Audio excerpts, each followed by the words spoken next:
Então, pessoal, boa tarde a todos, a todas. Estamos aqui para mais um Sarau Contemporâneo, né? Desta vez em parceria, né, com o Clube de Xadrez da Unipampa do campus Itaqui. É um prazer receber a Emanuela e também, em alguns instantes, a Janaína, na verdade, agora, para que a gente possa falar um pouco sobre o tema, né, o ser mulher no xadrez, reflexões dentro e fora do tabuleiro.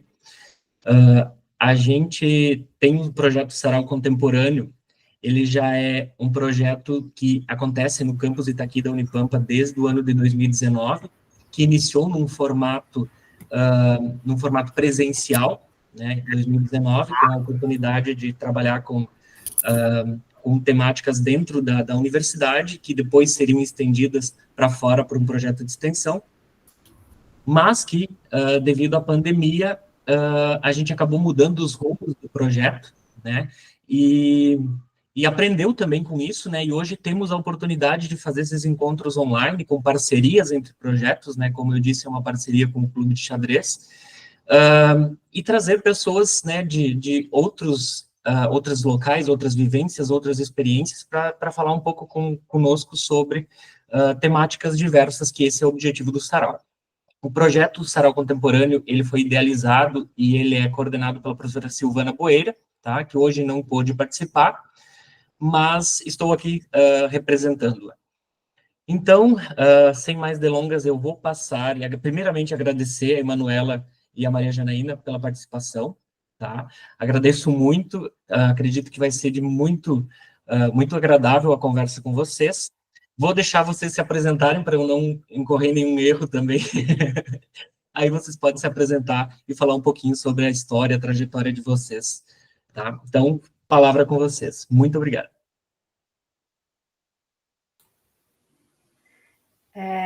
Boa tarde, gente. Muito obrigada, Leonel, assim, pelo convite. Eu estou muito feliz de estar aqui, muito feliz. Leonel foi meu amigo, foi meu colega de doutorado, né, em Maringá, a gente se conheceu em Maringá. E aí eu já começo a dizer, né, que eu sou doutora em matemática, então foi quando eu conheci o professor Leonel. E aí como a gente mora em lugares bem distantes, né, é muito difícil a gente se encontrar. Aí essas oportunidades, mesmo que sejam remotas, assim, acaba sendo uma felicidade, né, para a gente se confraternizar também, né? E aí eu também estou feliz porque eu estou aqui com a amiga, né, com Jana, para a gente conversar um pouco sobre as nossas experiências, né, de dois lugares distintos, porque eu sou enxadrista e Jana não senta na frente do tabuleiro, mas está na organização por trás. E está especialmente incentivando várias enxadristas a começar e a permanecer na frente dos tabuleiros, né? Então, é um momento para mim muito feliz de confraternização, especialmente por esses dois motivos. Como o Leonel falou, para a gente se apresentar, então eu vou tentar ser breve, porque se deixar eu falo demais, então qualquer coisa, né, vocês vão tentando me fazer manter o foco, mas eu vou tentar falar resumidamente sobre algumas coisas, também para dar um gancho para algumas coisas que a gente vai puxar depois, né? Que eu vou tentar puxar depois. Eu conversei com Jana também para a gente tentar fazer disso uma conversa. Então, se vocês quiserem perguntar alguma coisa, comentar alguma coisa, seja no chat, seja abrindo o microfone, pode ficar à vontade para intervir na hora que for mais confortável para vocês, que a gente vai tentando fazer disso uma roda, né, de discussão aberta para todo mundo, certo? Então, como eu falei, eu sou doutora em matemática, né? Sou graduada e mestre em matemática também, fiz a graduação aqui na Paraíba, na Estadual da Paraíba, o mestrado na Federal de Campina Grande e o doutorado na Estadual de Maringá. Então, que foi quando eu conheci o professor Leonel.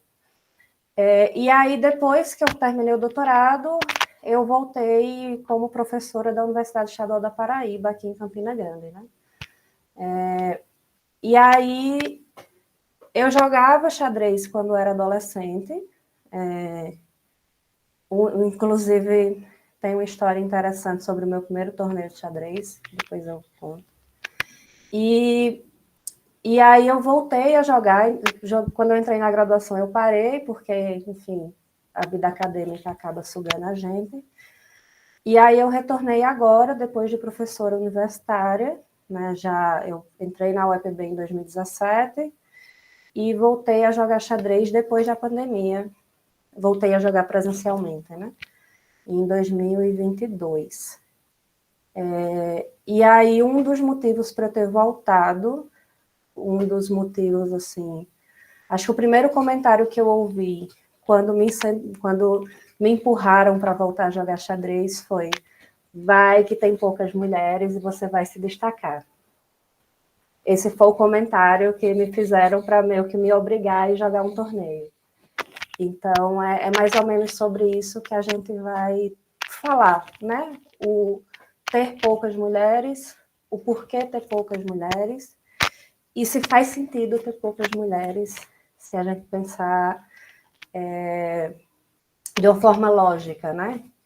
Aí tem várias questões sociais, tem várias questões, especialmente questões sociais, né? Relacionadas a gênero envolvido, mas esse é um fato, né? Nós somos poucas, somos mais do que aparenta, né, Jana? Mas ainda somos poucas. Então, em resumo, essa é a minha apresentação. Eu vou deixar a Jana falar um pouquinho. Oi, boa tarde. Vocês me escutam bem? Tá, foi mal o atraso, eu tive que vir correndo, mas cheguei na hora. Eu sou Janaína Luna, eu sou formada em Letras pela Universidade Federal de Pernambuco e sou professora de língua portuguesa e língua inglesa. Atualmente eu estou no Estado, fiz o meu mestrado em Educação, né, em Profiletras, no Profiletras da UPE, da Universidade de Pernambuco, e já estou no Estado, na docência, há mais de 10 anos. E a minha ideia, né, de xadrez é totalmente voltada para a escola pública. Eu tenho um projeto que se chama Promovendo Peões, que eu não sei se eu já posso começar a falar, mas... Então, que Promovendo Peões é uma jogada, né, no xadrez, que é parecido com a dama, né? Se a dama atravessa o tabuleiro, ela se transforma, a peça, né, se transforma em dama, e aí os peões que estão na frente, eles se transformam em qualquer outra peça, claro, menos o rei e o peão.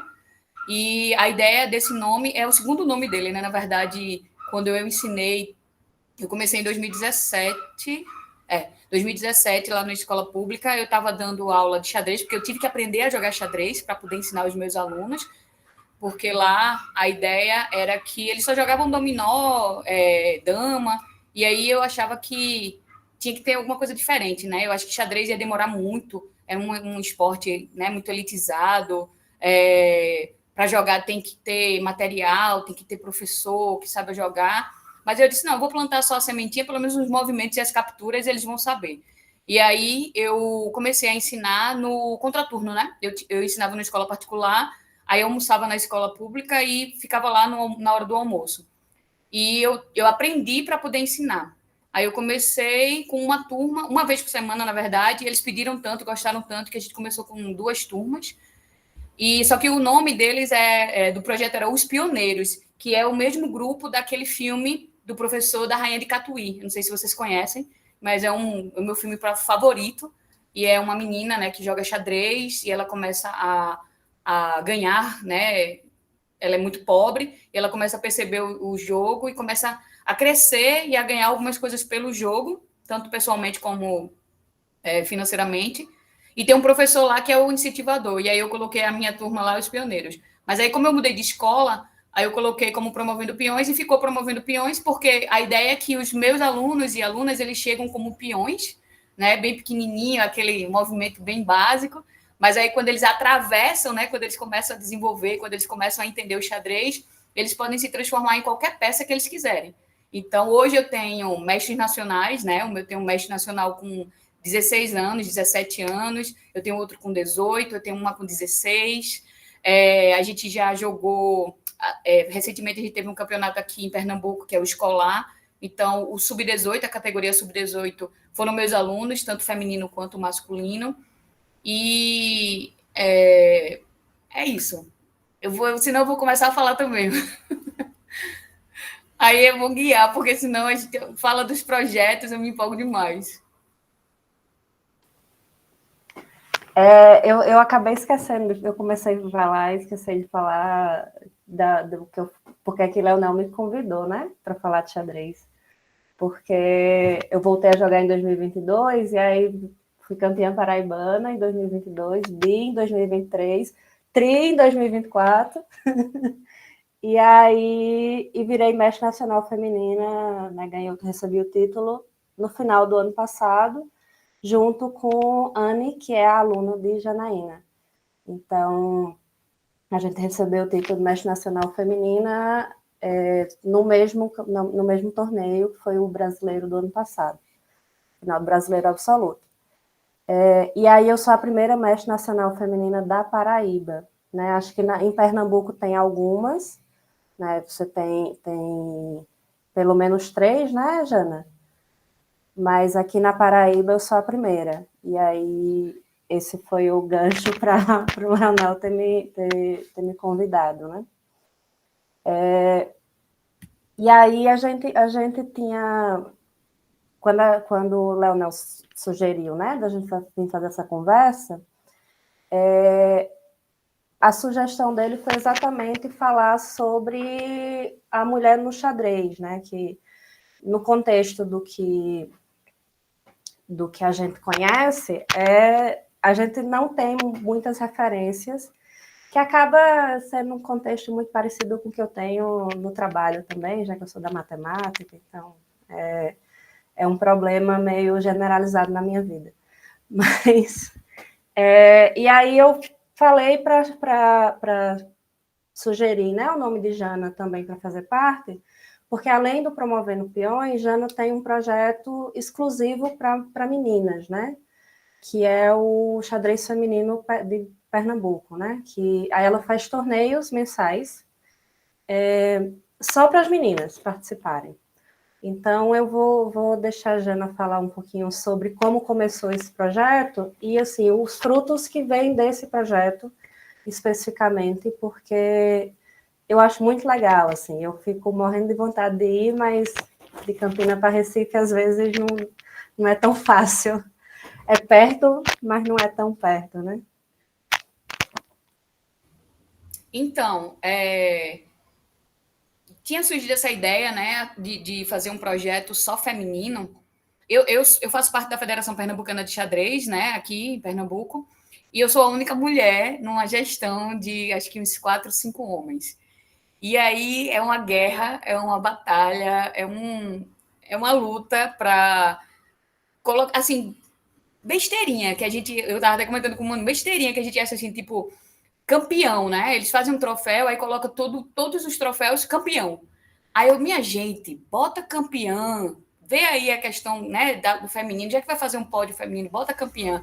Às vezes não vem, tanto que às vezes até nesse torneio que eu faço, a gente pediu muito, mas a pessoa esquecia, dizia que, deixa para lá, que besteira, e aí a gente vai levando, mas hoje tá mais leve, assim, vamos dizer, e tá mais... Eles estão prestando mais atenção. E aí eu comecei esse projeto porque eu ficava impressionada, que eu sou árbitra também, né? E aí eu arbitrei acho que foi um Jogos Universitários de Pernambuco, que era uma seleção para os Jogos Universitários brasileiros. E aí só tinha uma mulher, só tinha uma representante feminina.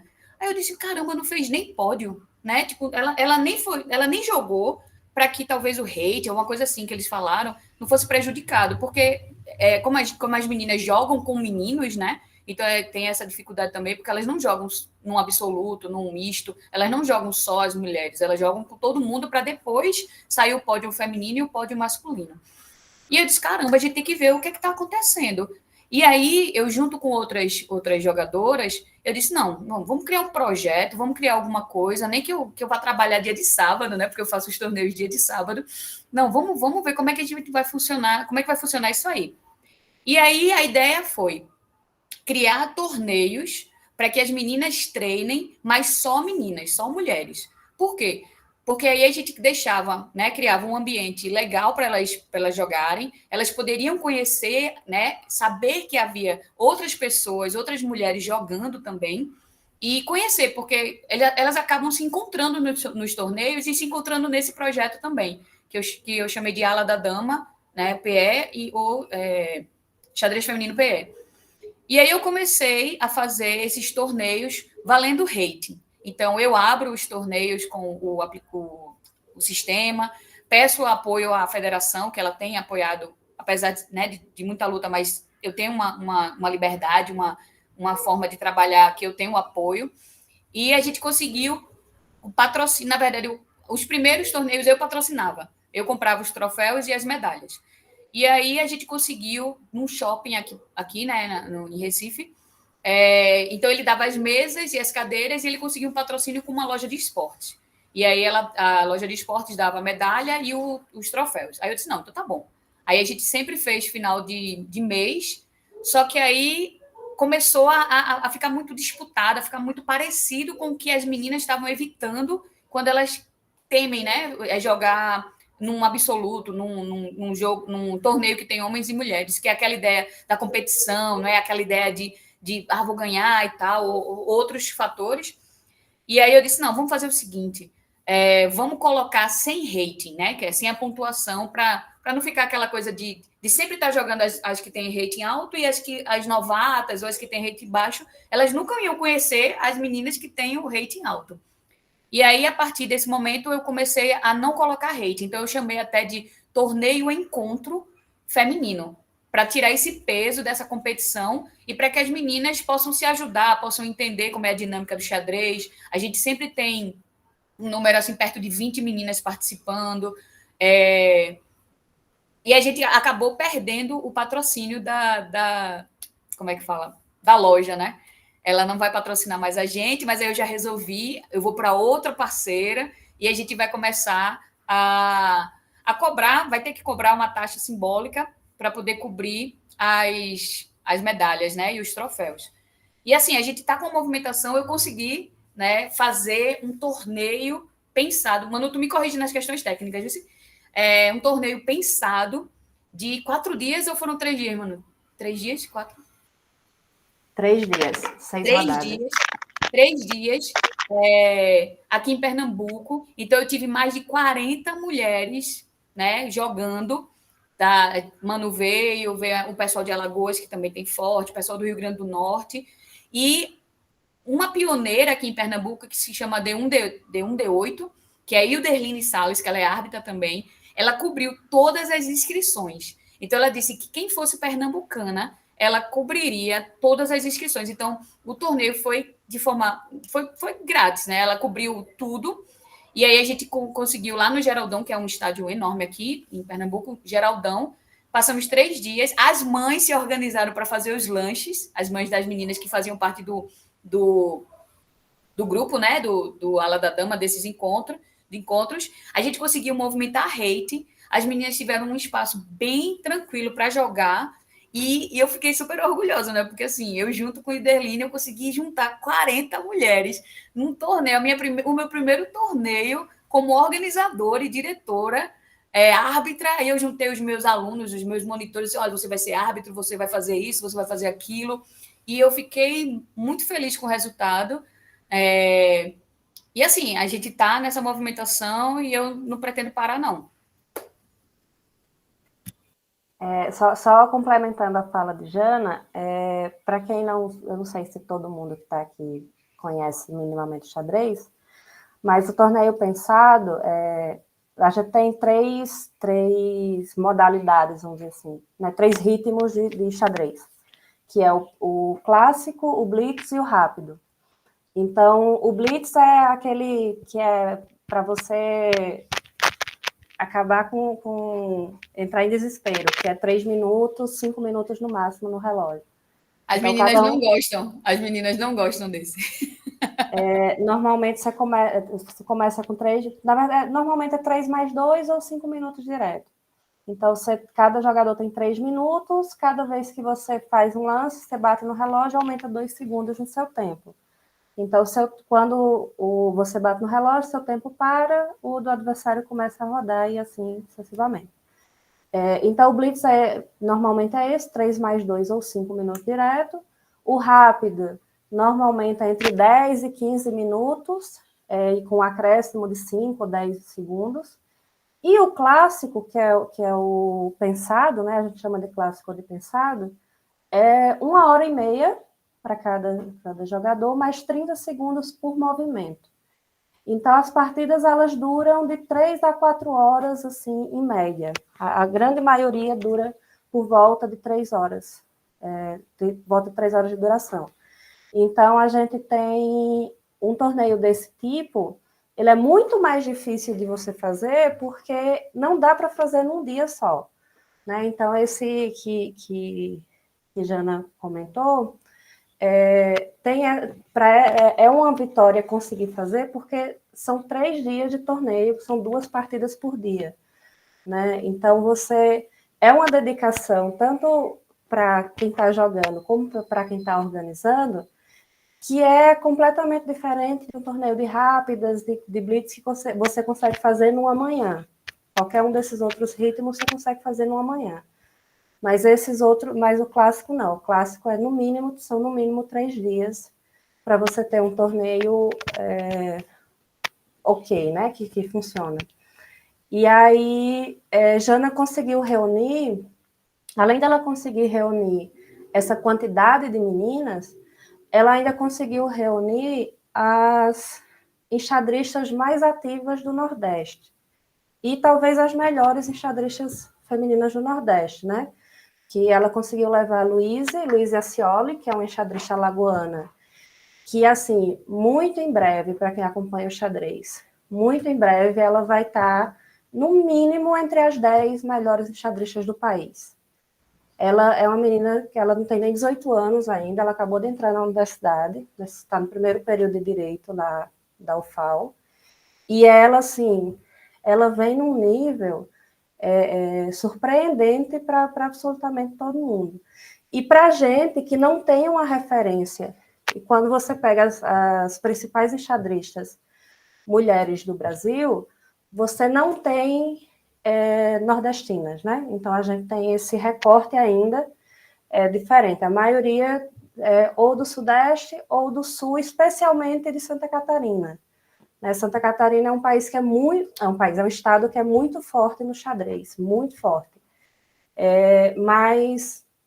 E aí Luíse vem assim como esse nome do xadrez feminino do Nordeste e vem assim como um destaque muito forte, muito que para a gente é muito enche de orgulho, né? Porque a gente convive com ela, então de vez em quando eu encontro com ela nos torneios. A gente se encontrou mês passado no Nordestão, que ela foi a campeã, né, do Nordeste.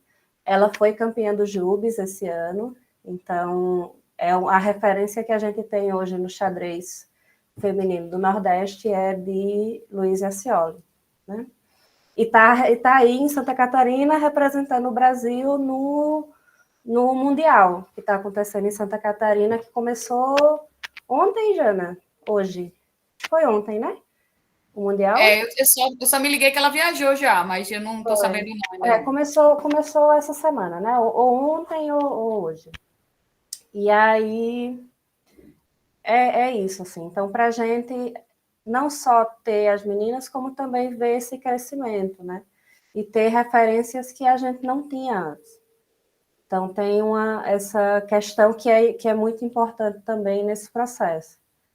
E aí, uma coisa que Jana faz nesse trabalho por trás dos tabuleiros, né, é exatamente trazer referências que antes a gente não tinha, né?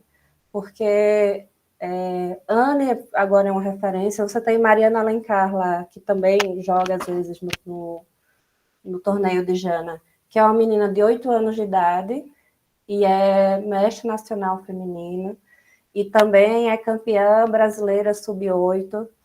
Então, assim, a gente tá, além de ter uma nova geração que está sendo formada e que, num certo sentido, passou ali pelos arredores do que Jana está fazendo, né? Está plantando lá em Pernambuco.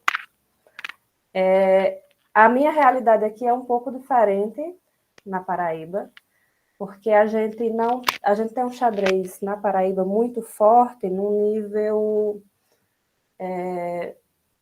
nível absoluto, né? No nível necessariamente masculino, e do pessoal mais velho. A gente não tem um xadrez nem para categoria de base, nem um xadrez feminino tão forte. E nem tem, assim, uma perspectiva próxima para isso.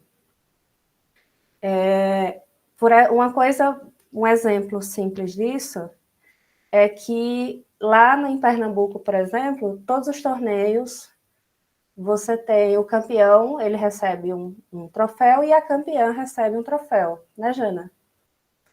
Aqui não. Aqui você tem o campeão recebe um troféu e a melhor feminina, né, recebe uma medalha, e muitos dos torneios, especialmente os de rápida, é somente para campeã feminina. A gente não tem pódio, como Jana fala, né? Não tem premiação segundo, terceiro lugar. E aí isso acaba também sendo uma questão que, num certo sentido, infelizmente, premiação ela acaba incentivando, né? Então, como a gente não tem aqui, mesmo que seja só uma medalha, é tão bom chegar em casa com a medalha. Então, você ainda tem uma diferença muito grande nesse olhar, né, sobre como tratar esses grupos, né, como incentivar esses grupos. E aí eu não sei exatamente, assim, eu já cobrei da federação, aí disseram, não, ano que vem a gente vai fazer medalha para primeiro, segundo, terceiro.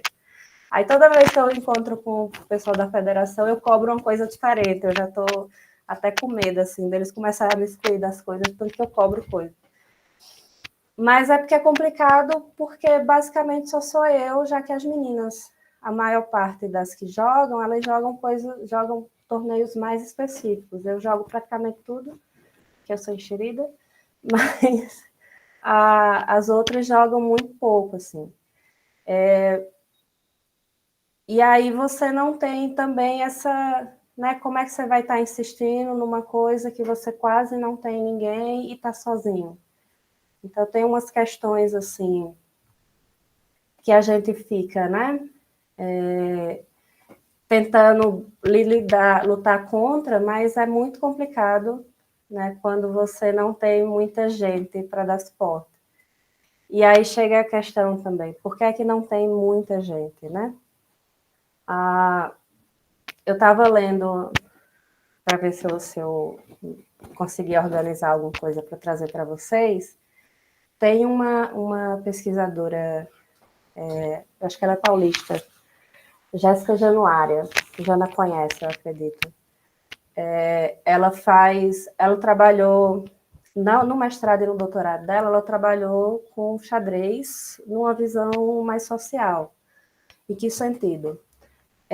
No mestrado, ela fez uma pesquisa sobre os GMs brasileiros. Todos os grandes mestres, né? O grande mestre é a maior titulação possível dentro do xadrez. Então, é um título dado pela FIDE, né, que é a Federação Internacional, e é o maior título possível para você ter. Maior título possível. E aí a gente tem 16 grandes mestres no Brasil, acho que é isso, a quantidade. E ela entrevistou os 16 grandes mestres brasileiros para tentar discutir socialmente, né, qual o caminho que fizeram deles ser grande mestre. Porque o xadrez ele tem uma coisa, infelizmente, ainda muito elitizada, né? E aí, quando você pensa esse recorte social, quando você olha para faz esse olhar social, assim, tem gente que acha que saiu, que as pessoas, né, que jogam muito, são muito inteligentes, são muito intelectuais, que eu escuto muito isso, inclusive, assim, você joga porque você é da matemática, né? É isso. Mas não é, assim, pelo menos não tem uma relação direta, né, nesse sentido. Tem uma relação muito mais social na prática, que é o ambiente que você veio. Então, ela, no mestrado, ela entrevista todos os GMs brasileiros. E aí, eu não consegui ler a dissertação toda, mas eu li uma parte das entrevistas deles. Ela coloca, né, transcreve todas as entrevistas no final do texto. E aí, um dos GMs, um único GM, pelo menos do que eu lembro, ele não teve a introdução do xadrez em casa. Todos os outros foi ensinado pelo pai ou pelo irmão, mas foi ensinado em casa. E 3, 4, 5 anos de idade. A maioria teve uma formação inicial de educação básica em escola particular. E a maioria também quem fez faculdade, a maioria também foi numa faculdade particular. O único que não foi, se eu não estou enganada, né? O único que não teve essa referência em casa, foi o único também que foi aluno de escola pública que teve essa referência na escola. É o único, né? A exceção. No caso, a exceção que confirma a regra, que é normalmente o que acontece. E aí, no doutorado, ela estudou as mulheres, né, enxadristas do país, só que a gente não tem nenhuma GM mulher. Nenhuma. Então, o que a gente tem é mestre internacional feminino. Então, você tem as titulações absolutas, que no caso, em nível internacional, você tem o mestre FIDE, depois o mestre internacional, depois o grande mestre. Então, o mestre FIDE, para você ter o título, é só você atingir determinado rating. Mestre internacional e GM, você tem que atingir alguns critérios, né, que eles chamam de normas. E aí você tem esses mesmos títulos na categoria feminina, que eles pedem também algumas condições, mas pedem um pouquinho menos do que o absoluto. Então, as mulheres, elas podem atingir ter as titulações femininas e as titulações absolutas.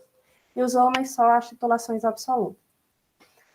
E aí, então, você tem mestre FIDE, mestre internacional, GM. Aí, para as mulheres, você tem mestre FIDE feminina, mestre internacional feminina, GM feminina.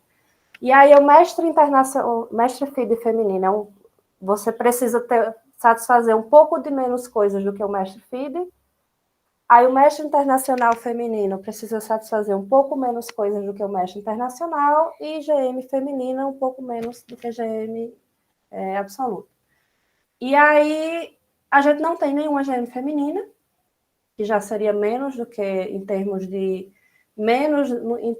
de coisas que tem que satisfazer, né? Do que o GM, a gente não tem. A gente não tem nenhuma mestre internacional. A gente vai ter mestre internacional feminina. Aí a gente tem algumas, 11, 12, se eu não me engano. E aí, se você for olhar Aí eu também não consegui ler completamente, mas o recorte que eu fiz é que a quantidade que conheceu o xadrez na escola ou através de amigos é uma quantidade maior do que as que conheceram em casa, que é um contexto completamente diferente do contexto masculino. Então, essa questão, né, de introdução do jogo, de quando você começa, de por que você começa, ela acaba também sendo uma questão determinante, porque, infelizmente, no nosso contexto, a gente ainda tem um tratamento completamente diferente para as crianças, né, homens e mulheres. E aí isso interfere muito sobre que profissão você vai fazer, sobre que hobbies você vai ter, sobre que caminhos você vai tomar. E aí, quando você chega, né, a conheci mais tarde, comecei a praticar mais tarde. Aí você vai jogar, você pega um ambiente que você tem.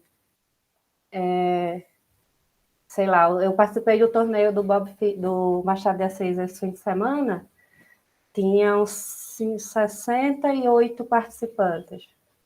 Desses 68 participantes, 8 eram mulheres, 60 homens. Então, aí a gente acaba conhecendo todas as meninas que jogam, porque, né, somos poucas, então a gente vai se identificando e vai se aproximando. E aí eu conheci Jana nesse contexto, né, de torneio, exatamente por causa desse ambiente de quantitativo, especialmente, né, e a gente acaba se destacando ali no meio por causa disso. Mas aí tem essa questão social, assim, a diferença de formação. E aí essa dificuldade de entrar nesse lugar, né, que só tem homens, aí você tem é meio determinante, assim. Pelo menos eu entendo que é o mais determinante do que a capacidade propriamente dita. Eu acho que capacidade, pelo menos o que eu entendo de capacidade, todo mundo tem, independente do gênero, mas aí o ambiente, as condições sociais acabam sendo mais determinantes para a gente estar lá e se manter lá do que qualquer outra condição, né? Qualquer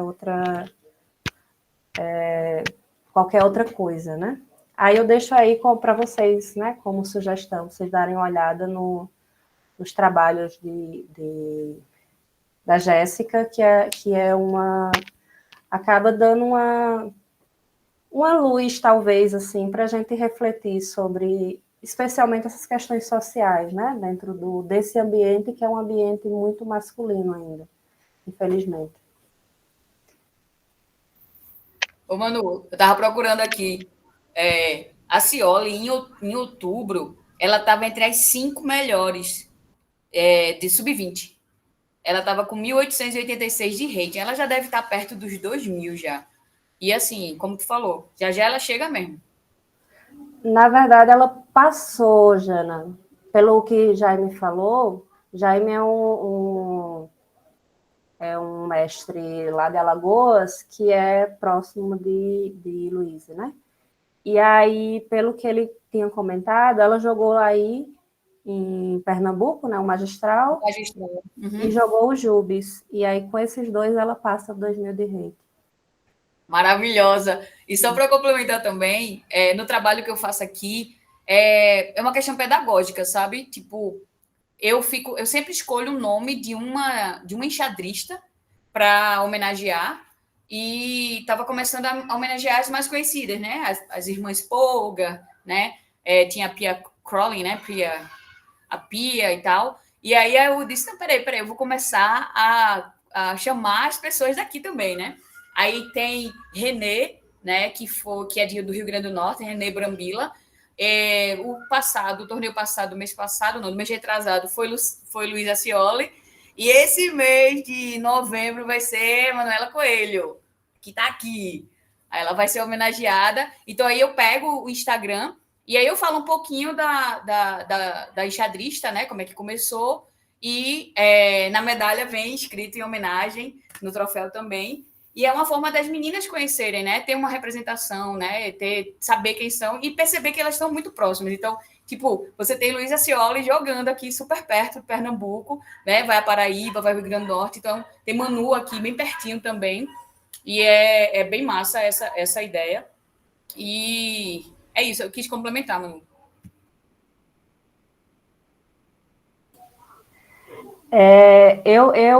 Só para vocês terem uma ideia, assim, sobre essa disparidade, eu vou espelhar minha tela, e aí eu estou aqui aberto no site da FIDE. Na verdade, eu tenho um monte de coisa aberta aqui, mas eu vou só colocar aqui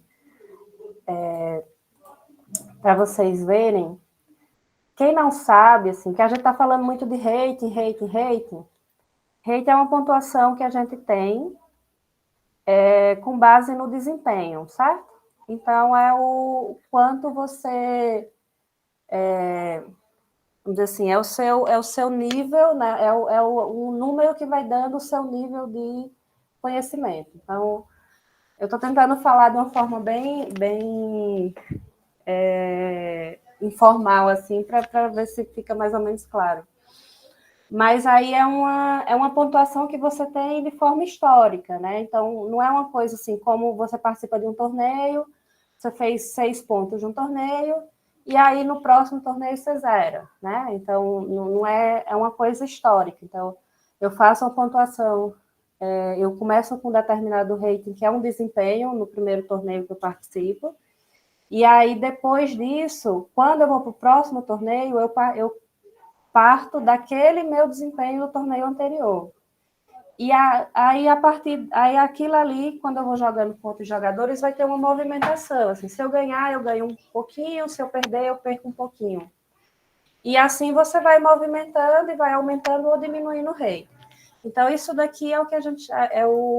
vamos dizer assim, mensura o quanto você é bom no xadrez, historicamente, certo?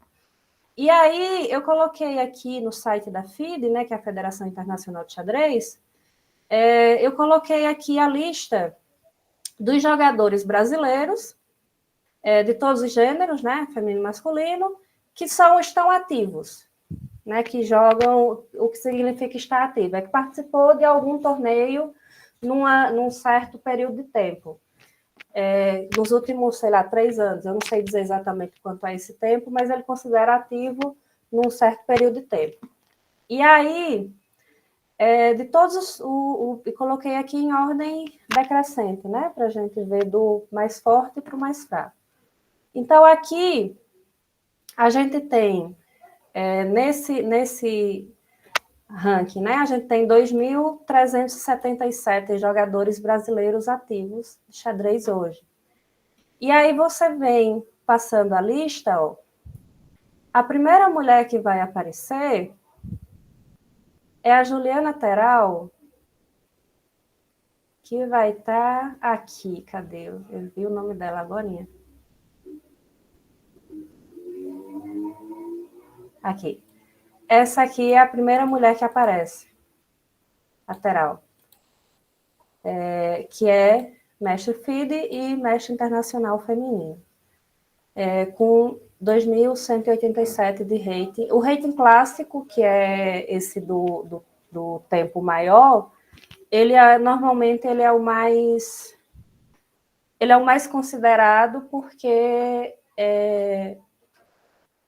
o tempo ele interfere menos, né? Então a técnica do xadrez, o seu jogar xadrez, ele faz mais diferença no jogo pensado do que nos outros, vamos dizer assim, porque é rápido, aí o tempo acaba sendo uma questão. E aí a gente vai ter aqui, né, nessa lista inteira, a primeira, Juliana Teral só aparece aqui, sendo a primeira mulher a aparecer.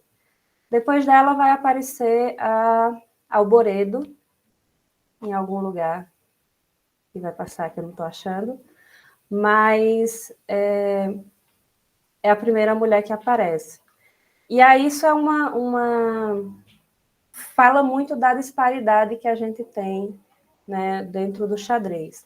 Se eu restringir aqui, né, a gente tem 2.377 jogadores ativos, se eu restringir a pesquisa só para as mulheres, a gente tem somente 313 mulheres. Então, 13%, somente 13% dos jogadores, dos enxadristas, né, ativos brasileiros hoje são mulheres. E aí essa questão, ela acaba, se a gente vê isso dentro dos torneios, ver isso no dia a dia, ver isso nos lugares que a gente frequenta tradicionalmente, né? Eu trouxe aqui, esse aqui é a lista de titulados aqui da Paraíba. A gente tem aqui na Paraíba, tem 2 mestres FIDE, tem alguns mestres nacional, né, mestres nacionais, todos homens. Eu sou a única mestre nacional feminina. Esses aqui são títulos online, né, de xadrez. Aí aqui a gente tem um título de mestre estadual também, que a Federação Paraibana concede, então tem esses mestres. E mestre estadual feminino, eu tenho mais 2, temos mais 2, que é a Sara e a Yasmin, que são irmãs. Inclusive, Sara é a atual campeã paraibana do ritmo rápido e do blitz. E Yasmin foi campeã de blitz ano passado, se eu não me engano. Se eu não me engano, foi campeã de blitz. Ela foi campeã ano passado, mas eu tenho quase certeza que foi de blitz e Sara de rápido. E aí Sara é bicampeã de rápidas e Yasmin. Só que aí quando você vê, assim, por exemplo, a gente já vê, assim, que essa questão que a gente vê aqui de forma nacional, ela se reflete, ela acaba se refletindo nos lugares, né, de forma regional também. E aí o único lugar em que talvez você tenha uma discrepância com relação a esses dados, eu acho que é o estado de Santa Catarina. No estado de Santa Catarina você tem uma quantidade razoável de meninas jogando e competitivas, né? Mas nos outros estados do país, em quase todos você vai ter 1 ou 2 no máximo, e são muito... E assim, também nunca estão entre os 10 melhores do estado. Deixa eu ver se eu consigo achar. Eu trouxe aqui, para a gente também ver essa questão com Santa Catarina, esse daqui foi a final do Campeonato Brasileiro Feminino de 2023, que aconteceu em Santa Catarina. Teve 54 meninas participando, quase todas elas de Santa Catarina. Você tem, aqui em cima a gente tem os estados que estão participando. Então, na final do Brasileiro Feminino, a gente só teve representação de 5 estados e o Distrito Federal, somente. E todos eles, a gente tem todos os estados do Sul, e São Paulo, e do Rio Grande do Norte, que eu acho que só foi Renê, né? Provavelmente. Só Renê, que é do Rio Grande do Norte. Todas as outras... então, do Rio Grande do Norte, do Nordeste, só teve uma única representante, que foi Renê, e a gente tem os estados do Sul representados, e São Paulo e o Distrito Federal. E provavelmente de São Paulo foi poucas, 4, e cadê? Distrito Federal, a gente só tem uma. Todas as outras são do sul do país. O brasileiro que foi em 2022 foi em Recife, que foi esse daqui. Ele foi em Recife. Aí em Recife, a gente teve muito menos meninas jogando, 25 somente. Que aí você vê a questão da força de Santa Catarina. As 3 melhores ranqueadas são de Santa Catarina, né, foram, nesse caso, de 2022. Aqui faltou a Júlia Alboredo, que ela sempre fica ali entre as 3, né? Ela foi a número 1 do país por um tempo, e aí normalmente ela ficava revezando com a lateral até a Cartier chegar. E aí Nesse ano aqui, a Alboredo jogou o absoluto, que até 2022, a final do feminino e a final do absoluto eram no mesmo lugar, ao mesmo tempo, não eram simultâneos, no mesmo lugar. E aí a Alboredo teve que escolheu jogar o absoluto e ficou em 10º nesse ano, né, de 2022. E aí, a partir de 2023, eles separaram. Então, fazem a final do feminino num determinado período e a final do absoluto no outro determinado período. Esse ano, por exemplo, ano passado a final do feminino foi em Santa Catarina, a final do absoluto foi em Recife. E aí, esse ano vai ser em Santa Catarina de novo, em Timbó, o feminino e o masculino o absoluto, no caso, em Natal. Aí você vê a diferença também de representações. Ó. Em Recife, a gente teve representações de mais estados, mesmo que ainda sejam, mesmo que a gente tenha menos pessoas, bem menos pessoas, mas a gente tem representação de mais estados do que a gente teve em Santa Catarina. Embora tenha mais que o dobro de pessoas, né, de meninas jogando, a gente teve bem menos representações dos estados, né? Em particular dos estados fora do eixo sul e sudeste, né? E aí tem uma questão também da questão do incentivo, né? Dessa falta de incentivo para a gente participar das coisas, né? Normalmente é cada um por si, e que é uma questão comum a todos os esportes não famosos do país, mas eu acho que isso acaba tendo um agravante quando você vai olhar para a parte, né, quando você vai direcionar para os esportes com a divisão, né, do masculino e feminino, e você olha para a parte feminina. Então, essas informações, elas acabam trazendo questões, tanto questão quantitativa, quando você pega... Eu acabei esquecendo de colocar, mas a final do Brasileiro Absoluto tinha mais de 180 jogadores, quanto a final do Brasileiro Feminino, no mesmo ano, tinha 25, né? Então, você tem uma disparidade muito grande em termos de representação, em termos de quantitativo. Não sei se Jana quer falar alguma coisa com relação a isso. É bem difícil mesmo a questão do incentivo, tanto que quando há torneios aqui, a minha casa fica à disposição, né, das meninas para elas virem, para ter pelo menos um conforto. Como eu arbitro, também faço parte da organização, então tem as caronas, né, tem as divisões das coisas, mas é bem complicado mesmo, essa questão de até premiação, né, como eu falei, uma simples menção, né, de colocar o nome campeã num troféu, modificaria muito. Mas eu acho que é um trabalho de formiguinha, sabe? Eu acho que o Mano pode concordar que mudou muito já, né? Assim, a participação não é o ideal, né? Mas realmente a gente já consegue, por exemplo, nesse magistral, que é como se fosse uma movimentação de rede. Mano, você complementa, tá? Se for o caso.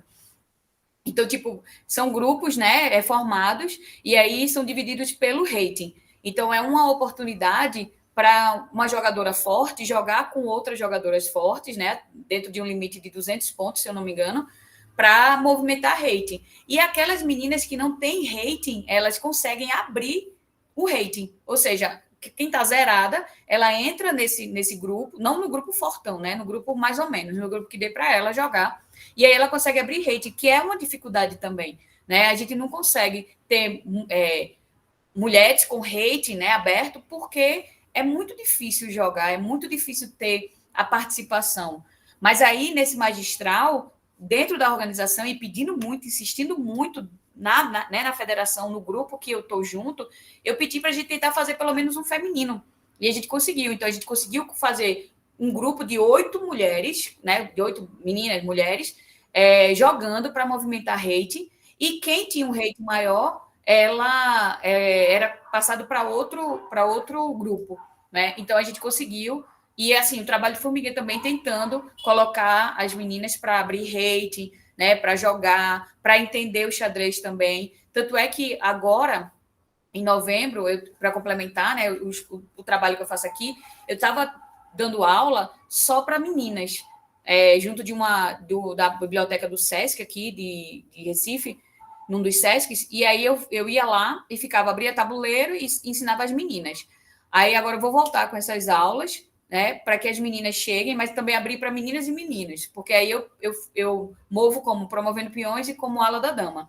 E também tem uma movimentação de xadrez voluntário, gratuito, né, lá no Geraldão, onde foi o Campeonato Pernambucano, né, feminino, que também tem aulas, e eu tô tentando, né, eu coloco os meus alunos como monitores, porque a minha ideia é que os meus alunos, eles têm um incentivo, né, do xadrez, eu invisto nas inscrições, né? Fora do tabuleiro, a questão de conversar com todo mundo, né? De falar com todo mundo, né? Da gente estar super junto. Então, eles é que monitoram. Então, no Geraldão, eu tenho um aluno meu, que é monitor. Nesse do SESC eu vou começar, mas eu vou deixar outro monitor também. E dentro do meu grupo, né?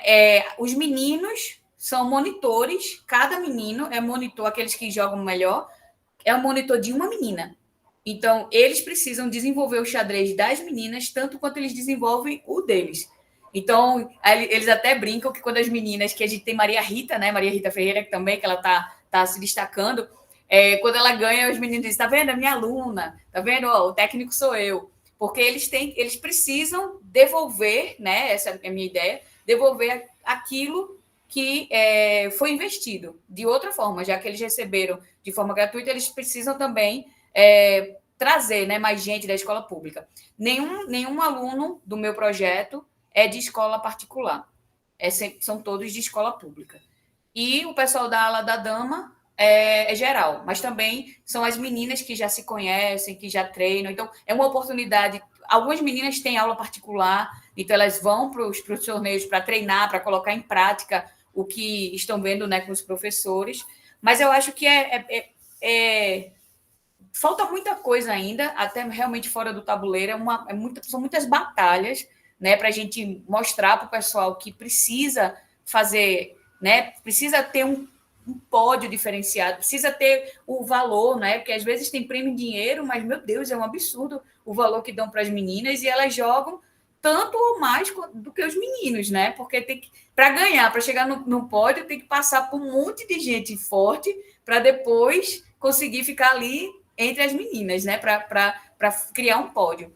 E eu fico lutando sempre. Eu digo, se fizer pódio, tem que dar premiação. Aí, não liberou, como eu que passo pela leitura do regulamento, né?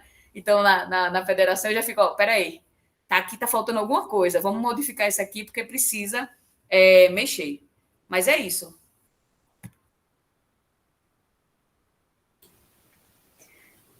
Leonel, a gente vai até que horas?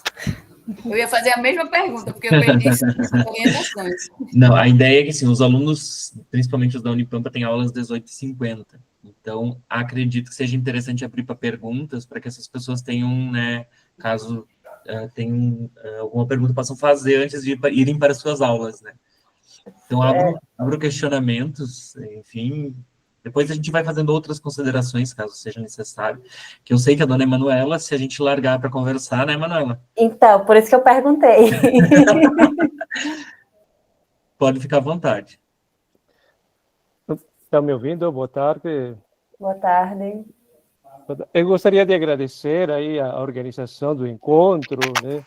E também muito interessante a troca de experiências, né? Realmente, esse detalhe, né, de falar de que quando a gente vai premiar, né, sobretudo as meninas, de utilizar campeã, porque, olha, é um detalhe que para a gente passou, né? Então, a gente utilizava primeiro lugar, segundo lugar, mas é importante, né, colocar isso, né?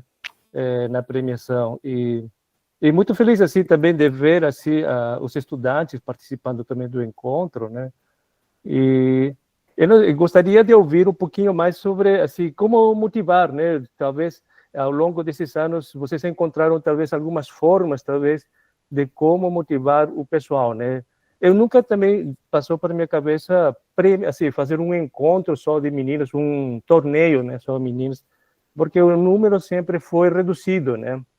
E sempre tínhamos mais estudantes, né, homens, né, participando dos torneios, né. Até na universidade, até agora me lembro o último que organizaram aqui na universidade, na Unipampa, em 2019, 18, foi uma menina campeã. Ela ganhou de todo mundo aqui. E isso é uma coisa que me incentivou realmente a continuar, né, buscando, né? E a gente sempre procura, né, as meninas também participarem, né, e fazer parte do grupo também, né, de como bolsistas também, porque isso é também importante para levar em frente às vezes nossos projetos, né? Porque às vezes é difícil abraçar tudo, né? Mas é isso, obrigado. E gostaria de ouvir assim algumas motivações.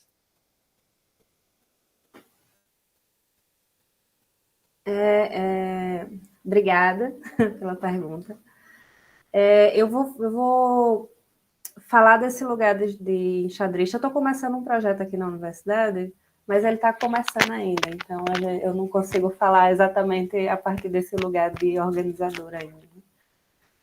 Mas uma coisa que eu percebi enquanto jogar, sendo a pessoa que joga, é que para mim foi confortável jogar e me manter jogando, porque aqui na Paraíba, particularmente, eu acho eu tenho um ambiente que não é incômodo para mim. Então, você não tem,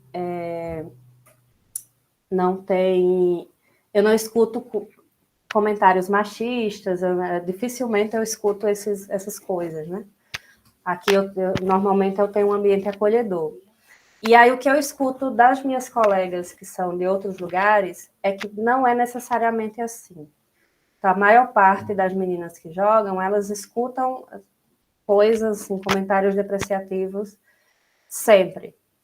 E aí, essa ideia de fazer ambientes que sejam específicos para as meninas acaba tranquilizando nesse sentido.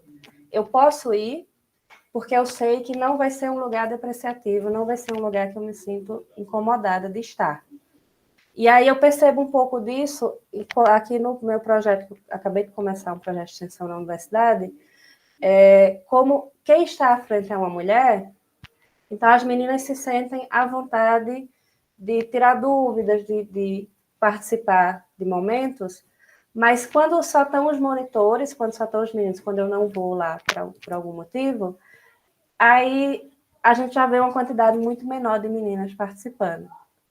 Então, tem essa questão de você ter garantia de que o ambiente é um ambiente confortável de se estar.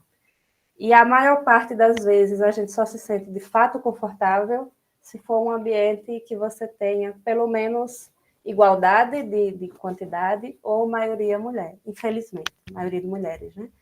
Infelizmente, a gente ainda, acho que o meio mais fácil ainda de convidar e de incentivar é ter um ambiente seguro para se estar, né? Jana? Eu concordo com o Manu. Obrigada pela pergunta também. E assim, não desiste não de fazer encontros ou torneios femininos que elas chegam. Assim, é de pouquinho, mas elas chegam mesmo.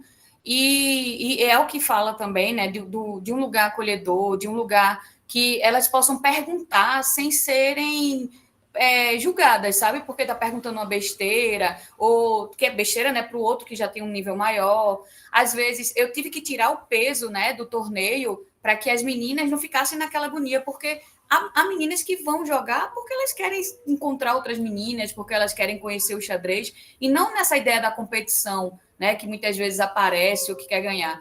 Então, por exemplo, nos torneios, as meninas se encontram, as mais novas, no intervalo, ficam brincando uma com a outra, já formam um grupinho, já tá no grupo do WhatsApp, sabe? E no torneio também, o feminino que eu fiz, falaram muito também disso. Elas se sentiram muito, muito tranquilas, sabe? Sem aquela pressão, sem aqueles comentários, sem aquela gritaria, sem aquela ideia de competição, e às vezes até do flerte também, né? Que o pessoal parece que quando vê assim fica querendo conversar e tal, porque já tem poucas, né? Mas eu acho que, por exemplo, eu como organizadora, eu fico querendo também sempre que tem um desconto nas inscrições, sabe? Então, eu sempre peço desconto para o meu organizador, para o meu diretor, eu digo, ó, tu precisa dar desconto para o social, né? Para os meninos de escola pública, para os projetos sociais, para os clubes de xadrez, e tu precisa pensar também nas meninas, nas mulheres. Então, tenta dar um desconto, ver alguma coisa aí, um combo, uma promoção, mas é devagarzinho. E assim, é outra dinâmica, viu? É outra dinâmica completamente dessa que já está enraizada, assim, é outra cabeça, é outra abordagem. Um exemplo desse que a Jana falou é que a final do absoluto, né, do brasileiro absoluto, a categoria absoluta joga todo mundo, né? Normalmente os melhores são os homens, mas pode jogar todo mundo, se inscrever todo mundo. E que vai ser lá em Natal, todas as inscrições para mulheres estão com 50% de desconto. Então, em qualquer categoria, em qualquer época. Isso é uma forma de incentivo, querendo ou não, porque xadrez, dificilmente, nem os GMs vivem de xadrez no Brasil, né? Infelizmente. Nem os GMs, eles tem um ou outro que vive, mas eles não vivem de torneios, vivem da aula, vivem de coisas que se relacionam com xadrez, mas não vivem exatamente da prática de xadrez. Então, xadrez é hobby, xadrez não é profissão. E aí, se xadrez é hobby, para você incentivar uma categoria que está à margem, a melhor forma é diminuir os custos desse hobby. Então, você tem que trazer, né, no caso de participação em torneios, tem que trazer, para favorecer a participação, a gente tem que facilitar a entrada. Então, tem esses detalhes, assim, que é o que tem para fazer, né? Não tem muita opção, assim. Precisa ter um ambiente, para que se comece, precisa ter um ambiente que seja acolhedor, que seja receptivo, porque não adianta você chegar e você ter, né, todo mundo lhe julgando, né, com comentários. Eu já ouvi sentei para jogar com o enxadrista potiguar, e ele olhou para mim e disse, não posso perder para você, porque toda vez que a gente perde para as mulheres, os colegas ficam rindo. E ficam, né, zombando da gente. Então, são coisinhas que, assim, que não é agradável de se escutar. E aí a gente precisa, primeiro, ter um ambiente que a gente não ache, não precisa se preparar para esse tipo de coisa, porque a gente nunca está preparada para esse tipo de coisa. Então, a gente precisa ter um ambiente, primeiro, receptivo.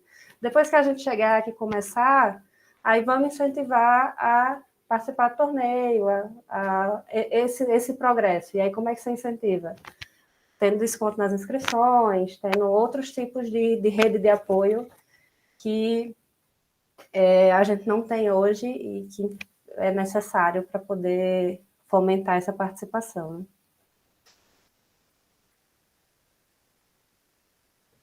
Pessoal, mais alguma pergunta, questionamento, comentário? Fiquem à vontade.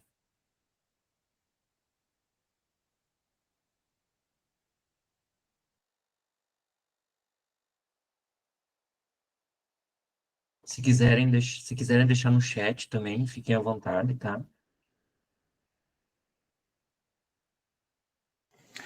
Oi, Leonel, tudo bem? Só queria me apresentar, sou o professor Exxon, sou parceiro do Sarau. Eu cheguei um pouquinho atrasado, tive um contratempo, não consegui vir antes. Só queria comentar que, na verdade, que eu peguei o finalzinho, né, e agora os últimos comentários, que eu acho que isso vai além do âmbito do xadrez, né, meninas?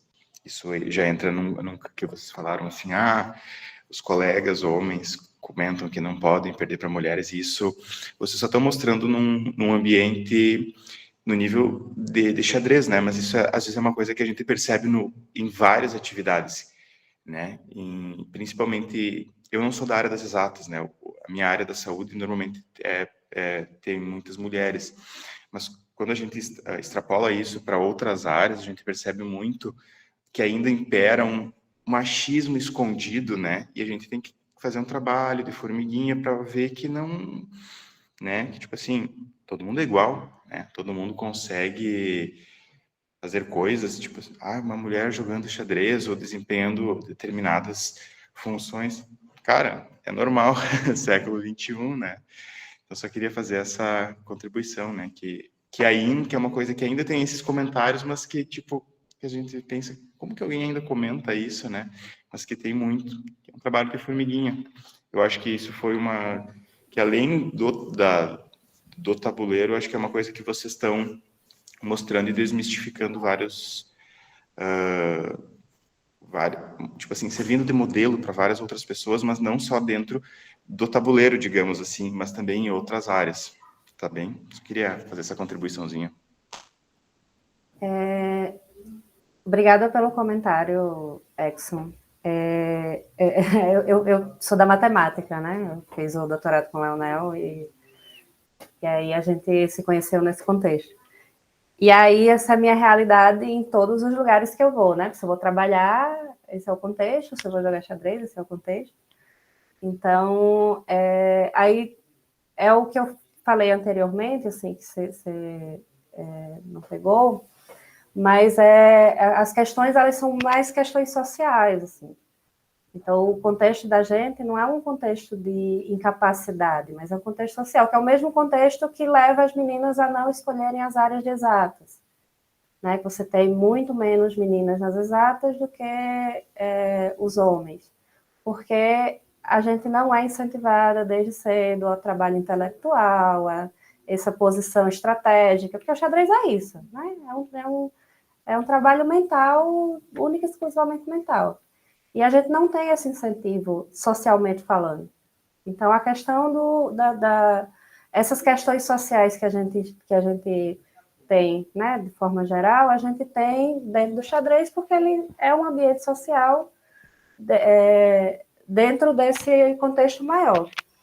E aí, essas coisas que a gente pode fazer para incentivar, né, que as meninas entrem e permaneçam, é o que a gente pode fazer nas exatas, é o que a gente pode fazer né, nos cursos, nessas áreas que tem menos mulheres de modo geral, porque, infelizmente, é como a gente é criado, né? Tanto como os homens são criados, quanto como as mulheres são criadas. E aí, as soluções são soluções muito próximas, porque as questões são questões muito próximas. Né? Faz parte, é uma questão cultural muito mais do que de capacidade. Aí, mudar a cultura é difícil. Tá? A gente vai fazendo o trabalho de formiguinha, como você falou. Eu acho que muita coisa melhorou, né? Se a gente pegar 30 anos atrás para hoje, muita coisa melhorou, né? Mas ainda temos muita coisa para melhorar. Eu vejo que a gente está na metade do caminho ainda, né? Então, precisamos de exemplos, assim, que cada pessoa lute pela sua causa, né? Que sirva como modelo e inspiração para outras pessoas seguirem o nosso trabalho, né? Mas eu acho que metade do caminho ainda é longe. A gente ainda está menos, assim, bem menos. Mas vai devagarzinho, uma hora dá certo. Com certeza. Obrigado. Pelo menos acho que você vai acreditar, né? Com certeza. Eu acho que é bem isso. E também esse é um dos objetivos pelos quais eu chamei a Manu, pedi para a Manu estar aqui, né? Porque eu acho que a gente tem que valorizar as conquistas dos nossos amigos, né? Porque ela, além de ser uma matemática brilhante, ela também é uma enxadrista brilhante, né? Se destacando aí nas categorias, né? Que ela comentou aí. Então, isso é muito... É um orgulho para mim, né? Falar que eu sou teu amigo, mano.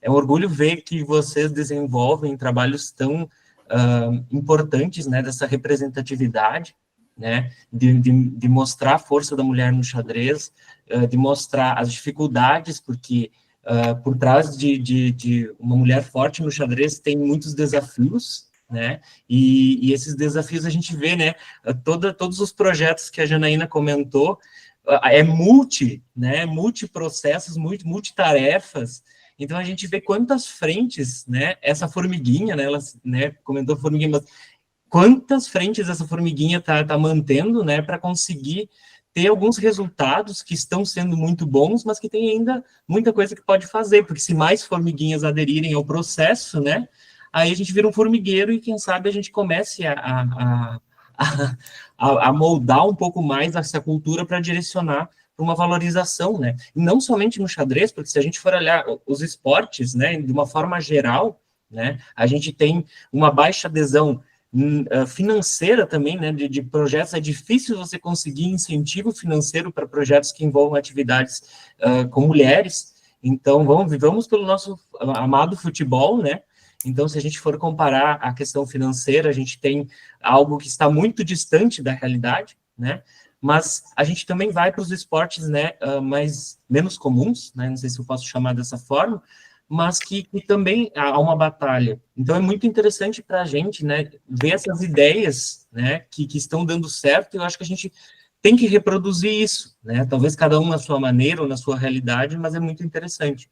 Então, eu fico muito feliz de ter ouvido, né, bastante do que vocês falaram, porque é importante que a gente reflita sobre isso, porque até eu, como homem, pode ser que talvez eu não veja algumas das coisas que estão acontecendo na minha realidade justamente porque eu estou acostumado já com isso, né? Então é importante que nós, homens, também reflitamos sobre isso, né? E possamos também ser um intermédio para que as atividades comecem a valorizar também a participação feminina. Né?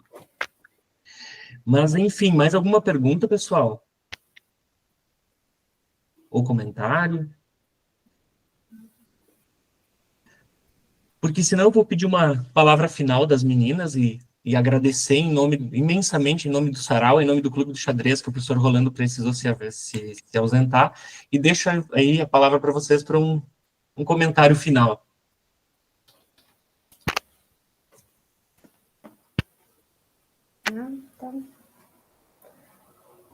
Tá. Eu gostaria de agradecer a oportunidade, foi massa encontrar a Manu, reencontrar a Manu, conhecer o Leonel. Muito obrigada, fico à disposição, viu? A questão de xadrez aqui em Pernambuco, enquanto eu estiver na gestão, pode contar comigo para a gente fazer um intercâmbio, levar meus meninos para ir. Eu estou dizendo que eu vou mudar meu carro de um Fiat para uma Kombi já, para poder caber todos os meninos de uma vez só. Tá? E se vocês puderem passar, né, dar uma olhada no projeto, lá no Instagram, é o projeto Promovendo Peões e Xadrez Feminino PE, né? Para vocês conhecerem lá as meninas e os meus alunos. E vamos embora, que o trabalho é de formiguinha, falta muita coisa ainda, mas o formigueiro tá on, né? Obrigada, gratidão. Eu também queria agradecer, Leonel, pelo convite, assim, eu sempre fico muito feliz de te encontrar, e ainda mais nessas condições, né, falando sobre uma coisa que está tomando uma boa parte da minha vida ultimamente, e ao lado de Jana, que é uma amiga que o tabuleiro me trouxe também, né, que eu conheci Jana em algum torneio por aí, e aí a gente acabou se aproximando, então, e eu admiro demais o trabalho que Jana faz, assim. Até quando eu mandei para Leonel, eu disse, Leonel, o que é que você acha da ideia? Nananana. Aí ele disse, gostei, adorei a ideia. Fiz o convite, ele fez, me manda um resumo, né, o currículo de Jana resumido para eu fazer, para eu colocar, né? Aí eu saí colocando, aí eu disse, sim, ela faz muita coisa. E ainda faz isso. Porque Jana mexe com xadrez, trabalhou com a educação indígena no mestrado, aí teve uma época que estava estudando Libras. É assim, Jana... Estou fazendo educação física, estou fazendo a segunda graduação de educação física por causa do xadrez. Então, aí assim, Jana é uma referência para todo mundo que está por perto, né? Assim, tipo, um dia eu quero ser como, quando eu crescer, eu quero ser como Jana. Espero chegar nesse lugar. E aí eu queria agradecer, né, o convite e por ter essa oportunidade de estar aqui, né, conversando com vocês e conversando com Jana e, enfim, fazer essa troca. Espero que tenha, né, conseguido contribuir com alguma coisa. E é isso. Espero um dia estar aí presencialmente, porque eu nunca fui no Rio Grande do Sul e a gente precisa, né, fazer esse intercâmbio presencial para tomar uma cerveja. Vamos ter oportunidades. Então é isso, gente. Obrigada para todo mundo que ficou até agora, né, que escutou a gente conversar um pouco. E até uma próxima. É isso, então. Jana, quer falar alguma coisa ainda? Então, um abraço, muito obrigado, meninas. Eu vou parar aqui a gravação, mas de coração agradeço muito. O Sarau, em nome da toda a equipe, agradece a vocês, tá bem?